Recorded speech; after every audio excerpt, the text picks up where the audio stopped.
크신 계획 다 볼 수 없어요. 고난에 지쳐도 오빠한테 전화하고 네. 힘들다고 전화하고 네. 그럼 되겠어요? 아니요.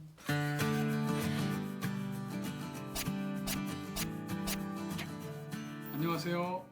깨끗한 그릇 경배와 찬양 이야기 두 번째 시간 김요한 목사입니다. 네, 오늘은 현재 LA에 있는 IM 교회를 섬기고 계시는 우리나라의 대표적인 찬양팀이었죠. 꿈이 있는 자유. 그래서 정종원 목사님의 시간입니다. 그는 오늘 우리가 나눌 제목을 거룩한 낭비, 다소 모순적으로 들리는 그런 제목을 내면서 예수님의 발에 값비싼 향유를 부은 마리아의 일을 통해서 우리에게 예배의 한 모습을 제시합니다. 마리아는 왜 그런 낭비를 했을까? 원문을 보니까 그때 그 향유 한 병이 그 당시 그 근로자들의 1년 연봉 정도의 가격이라고 하는데, 그렇게 비싼 거라면 팔아서 가난한 사람들을 돕거나 하나님 나라를 위해서 썼으면 더 좋았을 텐데 왜 그렇게 예수님 발에 다 부어버렸을까, 낭비를 했을까 라는 제자들이, 소규모의 제자들이 했던 그 의문을 우리도 한번 가져보면서 오늘 예배의 진리를 한 5가지 정도만 살펴보도록 하겠습니다. 또 오늘은 특히 예배에서는 없어서는 안 될 중요한 단어, 그 계시라는 단어가 나옵니다. 예배자들에게 이 계시라는 단어는 절대로 알아야 될 정말 중요한 가치인데요. 이 계시라는 단어의 개념을 모르면 예배를 드릴 수 없기 때문입니다. 그래서 오늘 원문을 통해서 이 계시에 대한 개념을 잠깐 깊이 한번 살펴보도록 하겠습니다. 여러분들에게 도움이 되길 바랍니다. 네, 첫 번째, 예배의 동기입니다. 그는 우리가 예배에서 첫 번째 우리가 던져야 할 질문을, 예배는 하나님께 드리는 것인가 아니면 받으러 가는 것인가, 이런 질문을 던집니다. 또 왜, 무엇 때문에 예배하고 있는가를 묻습니다. 많은 성도님들이 신앙생활하면서 가장 크게 착각하는 것 중에 하나는 예배를 하나님께 드리러 간다고 생각하는 것이 아니라 은혜를 받으러 간다고 생각하는 그런 분들이 의외로 참 많습니다. 한 발 더 나가서 저는 제가 직접 경험한 거지만 성도가 대표 기도 시간에, 공예배의 대표 기도 시간에 오늘 설교하는 목사님의 말씀을 잘 듣게 해달라고 대표로 기도하더라고요. 물론 설교는 목사나 교육자나 또 특별히 지정된 분이 하지요. 그러나 그 설교는 그 사람들이 하는 것이 아니라 그 안에 있는 하나님의 말씀을 전달하는 것인데, 그분은 자신이 담임하고 있는 그 교회 목사님의 말씀을 잘 듣게 해달라고 생각하고 있다면 그 사람은 이 예배에 대한 개념과 설교에 대한 개념을 잘 못 이해하고 있는 겁니다. 네, 본문으로 돌아가서요. 그는 서두에 예배는 계시와 은혜라는 진리에서 시작된다고 말합니다. 즉 예배는 계시와 은혜다, 이렇게 말하고 있는 거죠. 어려운 단어가 나왔습니다. 계시. 이 방송을 통해서 우리 시청자 여러분들이 이런 신학적 단어를 이해하고 정확히 깨닫는다면 여러분들이 드리는 예배 생활이 더 큰 의미가 생기고 더 깊어질 거라고 저는 믿습니다. 우리는 어느 사람들처럼 모르는 것을 예배할 수 없기 때문입니다. 예배는 명확한 암입니다. 네, 계시는 문자적으로 사람의 지혜로는 알 수 없는 진리를 신이 깨우쳐서 알게 함. 영어로는 revolution 또는 vision이라는 단어를 쓰죠. Revelation. 쉽게 말해서 계시는 하나님께서 자신의 뜻을 인간에게 알게 해주시는 것, 이렇게 말할 수 있겠죠. 계시는 히브리 말로 하존인데요. 특별히 구약에서는 좀 찾아보기가 어렵습니다. 구약에서 이 계시라는 단어가 처음 나오는 부분은 사무엘상 3장 1절입니다. 여기서는 계시를 이상이라고 말했고 NIV 성경은 이것을 비전이라고 번역했습니다. 제가 사무엘상 3장 1절을 읽어드리겠습니다. 아이 사무엘이 엘리 앞에서 여호와를 섬길 때에는 여호와의 말씀이 희귀하여 이상이 흔히 보이지 않았더라. 네, 계시는 환상, 이상, 묵시 이런 단어로도 쓰고요. NIV 성경이나 킹 제임스 버전 성경은 이 단어들을 동일하게 다 비전으로 사용하고 있습니다. 이 비전이라는 단어는 사실은 좀 여러 가지 의미가 많이 포함되어 있기 때문에 너는 비전이 뭐니? 뭐 이렇게 물어볼 때 사용하는 것처럼 저는 이 계시라는 단어를 사용할 때 영어 비전보다는 저는 레볼루션이라는 단어를 더 제가 좋아하는 것 같습니다. 이사야서 1장 1절을 통해서 계시를 인간의 상상이나 추진력으로 경험하는 것이 아니라 인간 외부에 있는 하나님의 신적 능력, 초자연적인 방식으로 인간에게 주어지는 것이라고 말합니다. 제가 이사야서 1장 1절을 읽어드리겠습니다. 유다왕 우시아와 요담과 아하스와 히스기야 시대의 아모스의 아들 이사야가 유다와 예루살렘에 관하여 본 계시라. 또 이사야서 29장 11절에 보면 당시 유대인 사회 중에서 지식인들, 글씨를 읽고 쓸 수 있는 사람들 중에서 특별히 그 사회 지도자들이 하나님의 야훼 신앙을 싫어하고 거부하면 영적으로 맹인이 되어서 하나님의 계시를 알 수 없었다고 말합니다. 이사야서 29장 11절을 또한 읽어드리겠습니다.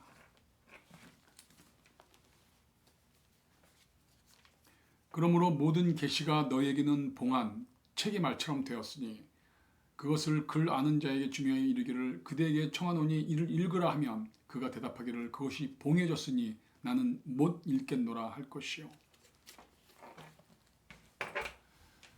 하나님을 거부하고 싫어하는 세상 사람들은 말할 것도 없고 성도라 할지라도 자발적으로 하나님을 별로 좋아하지 않고 거부하면 하나님의 계시가 인봉되어진다고 합니다. 즉 철저히 닫혀져서 아무리 성경을 읽고 깨달으려고 해도 알 수 없는 벌을 받는다고 이사야서가 말해주고 있습니다. 하나님은 인간이 원치 않으면 억지로 복을 주시는 분이 아니십니다. 이처럼 영적 교만은 하나님의 계시를 해석할 수 있는 원천적인 능력이 완전히 상실해 버리는 것이기 때문에 영적 맹인이 되면 둘 다 구덩이에 빠진다고 또한 주님께서 마태복음 15장에 경고한 것처럼 구덩이에 빠진다는 이 말이 사실은 이 글로서는 그냥 구덩이에 빠지는구나 이렇게 되고 있지만 만약 이게 삶에서 나타난다 구체적으로 이건 지옥 같은 현실이 될 수 있습니다. 더군다나 영적 맹인 목사가 영적 맹인 지도자가 영적 맹인인 교만한 교인을 인도한다? 이건 뭐 둘 다 빠져 죽는 겁니다. 정종원 목사님이 말하는 이 예배에 있어서 가장 중요한 원리인 계시에 대해서 아주 잘 설명해 주는 구절 신약의 갈라디아서 1장 11절로 12절을 읽어드리겠습니다. 형제들아 내가 너희에게 알게 하노니 내가 전한 복음은 사람의 뜻을 따라 된 것이 아니니라. 이는 내가 사람에게서 받은 것도 아니요 배운 것도 아니요 오직 예수 그리스도의 계시로 말미암은 것이라. 하나님께서 당신을 찬송하라고 즉 하나님께 영광 돌리는 그 목적을 위해서 창조된 인간이 하나님의 그 창조 목적을 정확하게 그 계시를 알고 반응하는 것이 예배니까 그 인간의 반응은 결국 하나님의 계시로부터 주어진다는 거죠. 우리가 왜 예배해야 되는가를 알려주는 것이 계시입니다. 하나님에 대한 계시가 없으면 예배도 없는 거죠. 우리가 드리는 이 예배의 근원적이고 본질적인 것은 계시로부터 시작합니다. 계시는 하나님의 영역이고 또 우리가 그 계시를 깨달을 수 있는 것조차도 계시의 말씀을 이해하고 풀어주시는 성령 하나님의 그 은혜를 통해서만 알 수 있다면 성경을 읽는 것보다 더 중요한 것은 성경을 깨닫는 것입니다. 근데 이제 다시 본문으로 돌아갑니다. 정종원 목사님은 이렇게 말합니다. 예배는 계시와 은혜라는 진리에서 시작된다. 예배는 계시에 반응하는 것이다. 예배는 받은 은혜에 조건 없이 순수한 동기에서 나오는 감사의 영광을 돌리는 것이라고 말합니다. 또한 그는 예배는 정성도 너무나 중요하지만 정성 이전에 진리와 동기가 더 중요하다고 말합니다. 진리와 동기. 예배는 인간의 방법이 아니라 하나님께서 원하시는 뜻대로 예배해야 한다고 말합니다. 우리가 지난번에 살펴봤던 요한복음 4장 23절로 24절의 말씀. 하나님은 영이시니 예배하는 자가 영과 진리로 예배할지니라. 마음을 다해서 하나님이 원하는 방법으로 예배하는 것. 이런 사람들을 찾는다고 하십니다. 또한 그는 하나님의 사람 다윗을 예를 들면서 다윗이 하나님의 법궤가 돌아오는 날 너무나 하나님을 사랑한 나머지 왕의 체면을 다 내려놓고 하나님 앞에서 춤을 추었던, 정말 과거에 어떤 왕도 없었던, 들어본 적도 없는 그런 하나님 앞에 천진난만한 그 모습으로 춤을 추고 하나님께 기쁨으로 예배했던 다윗의 그 마음, 그 다윗 왕을 거론합니다. 그러면서 지금 우리의 예배는 혹시 하나님을 밀어낸 채 우리 자신의 깨달음과 우리 인생의 행복을 위해서만 드리려고 하는 것은 아닌지, 또한 이 요즘 사회에 나오는 유명한 강론하는 강의하는 어떤 정신적 멘토들, 철학자들, 사회 저명 인사들의 그 강연을 듣는 강연전들과 행복 명상 메시지를 들으려고 하는 사람들과 다른 점이 있는지 현재 우리가 드리고 있는 예배의 실상을 한번 살펴보라고 말합니다. 역시 예배의 가장 큰 적은 지난 방송 때 말씀드렸던 것처럼 패션의 루이 기글리오 목사님의 말대로 참다운 예배에 있어서 가장 큰 적은 다름 아닌 타락의 결과로 생긴 지극히 이기적인 자아다. 내 자신이다. 결국 예배는 계시된 사랑과 은혜에 대한 감사와 감격으로 시작되어야 한다고 말합니다. 아멘입니다. 네, 두 번째, 예배의 대가입니다. 네, 첫 번째는 계시라는 것을 한번 살펴보려고 상당히 1편 대지가 좀 길었죠. 정정호 목사님은 마리아가 주님 발에 부은 그 비싼 향유를 낭비하지 말고 구제와 하나님의 사업에 쓰면 더 좋지 않겠는가라고 물어보는 사람들에게, 낭비 아닌가라고 물어보는 사람들에게 이렇게 또 도전합니다. 당신들의 자녀가 죽을 병을 들었는데 그 죽을 병을 고치기 위해서 집을 팔고 있는 걸 다 팔아버리는, 그래서 그 딸을 살리려고 하는 그 부모의 마음이 낭비인가? 라고 묻습니다. 또한 하나님께서 이 세상에서 우리들에게 무상으로 제공되는 햇빛, 공기, 물, 아름다운 이런 모든 자연 만물, 이것이 우리 인간에게 하나님께서 하시는 낭비 아닌가? 라고 묻습니다. 또한 하나님은 당신의 성자 예수 그리스도를 죽이시면서까지 죽이시는 엄청난 낭비를 통해서 우리들을 구원해 주신 것이 하나님의 사랑의 낭비라고 말합니다. 하나님께서 우리에게 값없이 주신 모든 그 구원의 은혜와 지금 우리가 누리고 있는 이 세상의 모든 자연 만물의 큰 혜택은 하나님이 우리에게 해주신 하나님의 낭비라고 말하고 있는 겁니다. 우리 삶의 최고는 예수님과의 관계입니다. 하나님과의 관계입니다. 그렇게 사랑하는 주님과의 관계를 위해서, 또한 주님을 더 알고 사랑하기 위해서 어떤 일이 있더라도 그분을 따르기 위해 지불되는 모든 대가는 그 어떤 것이라도 낭비가 아니라고 말합니다. 예배드리러 가는 것을 자신의 삶에서 낭비되는 것이고, 자신의 삶에서 뭔가를 굉장히 중요한 것을 이렇게 떼어가는 것이고, 뭔가 뺏기는 것이고, 내 것을 가져가는 것으로 이해하는 믿음의 초보자들이 이제 많이 있죠. 그 단계를 물론 지나야 되겠지만 그것은 낭비가 아니라는 것입니다. 만약 그 예배를 드리기 위해서 자신의 삶에서 뭔가를 드리려고 하는 것을 낭비라고 생각한다면 그 사람은 절대 예수님을 위해서 그 귀한 향유를 깨뜨렸던 마리아의 마음을 알 수 없다고 말합니다. 네, 세 번째, 예배의 초점입니다. 예수님은 마태복음 26장 6절로 13절을 통해서 나사로의 누이들, 분주했던 마르다와 달리 예수님의 발밑에 앉아 주님의 말씀에 집중했던 그 마리아가 드린 그 1년치 봉급으로 살 수 있는 그 값비싸고 귀한 향유 옥합을 깨뜨린, 그래서 그 깨뜨려서 주님의 발에 부은 그 행동은 무슨 의미가 있는가?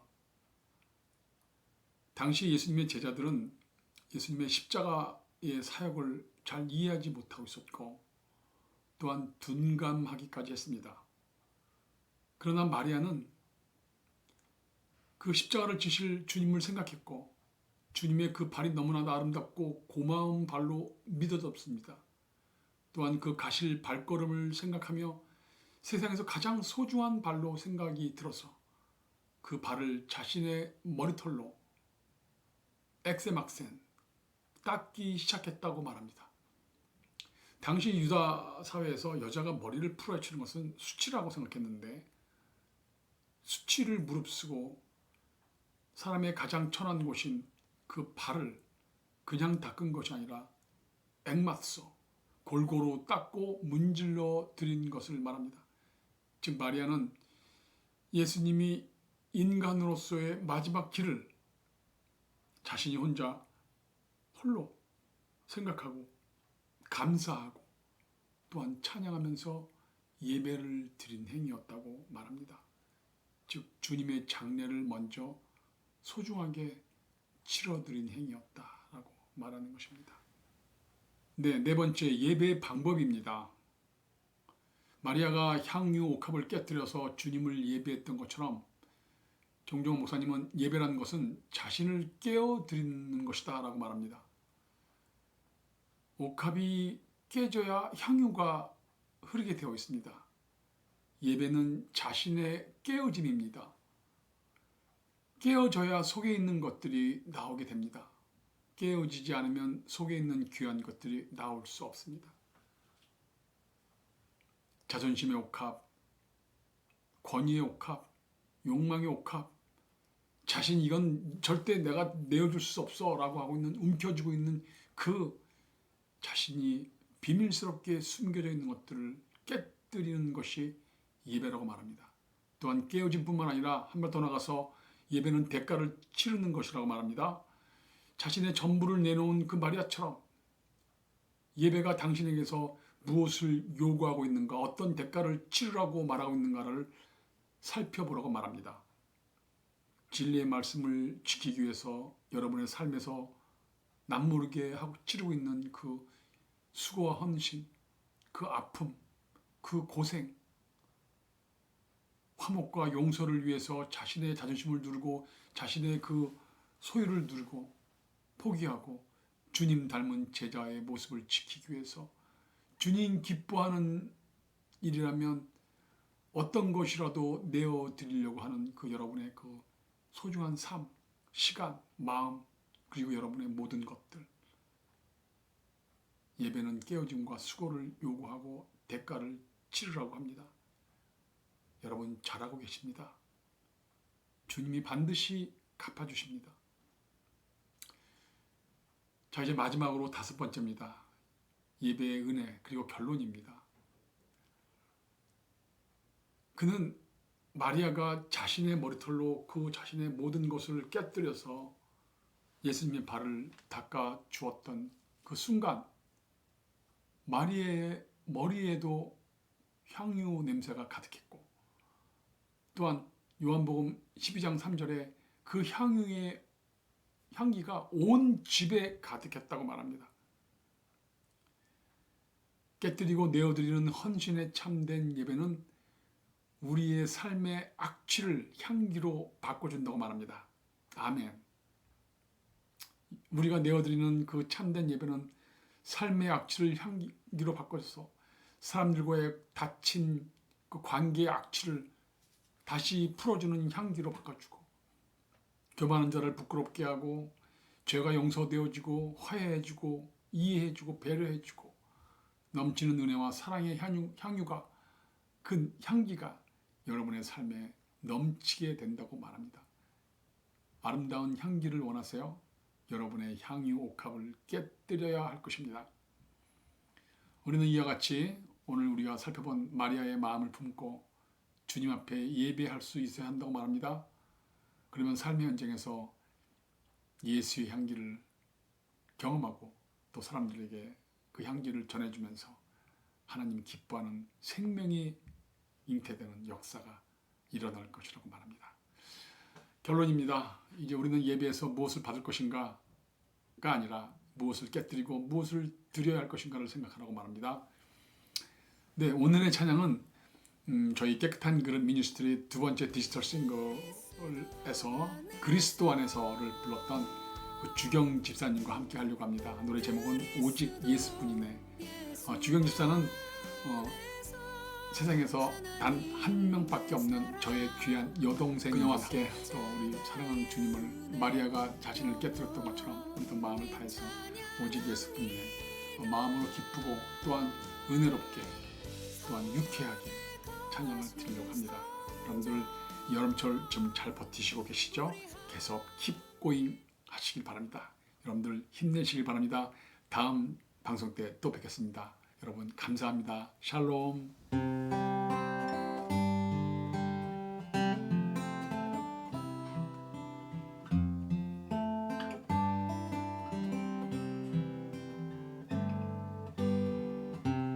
은혜 아니면 살아갈 수가 없네. 호흡마저도 다 주의 것이니 세상 평안과 위로 내게 없어도 예수 오직 예수뿐이네. 은혜 아니면 살아갈 수가 없네. 호흡마저도 다 주의 것이니 세상 평안과 위로 내게 없어도 예수 오직 예수뿐이네. 그 신계획 다 볼 수도 없고 작은 고난에 지쳐도 주께 묶인 나의 모든 삶 버티고 견디게 하시네. 은혜 아니면 살아갈 수가 없네. 나의 모든 것 다 주께 맡기니 참된 평안과 위로 내게 주신 주 예수 오직 예수뿐이네.